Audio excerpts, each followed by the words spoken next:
Analyze data is a new feature of Excel. If you're on your data tab, the button is here, Analyze Data.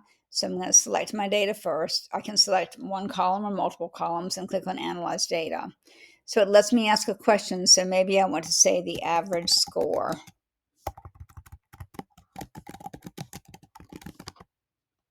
The average score is 234.335 and a bunch of other numbers. Or maybe I want the average percentile. 50.922. Go figure. It's just something you have to play around with and see how it can possibly help you. So average percentile didn't help me very much. Let's see what happens if I type in the top 25 scores. Yep, it gives me that. So it's got a way of helping you with your data. You've also got options to insert a pivot table or a pivot chart. It gives me a frequency chart.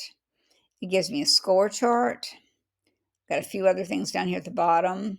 Score and percentile appear to form a cluster, it tells me, and it's showing me where the cluster is. Student number and score appear to form a cluster with two outliers, and here are the outliers. So it gives me lots of information about my data. Just play around with it and see how it can help you.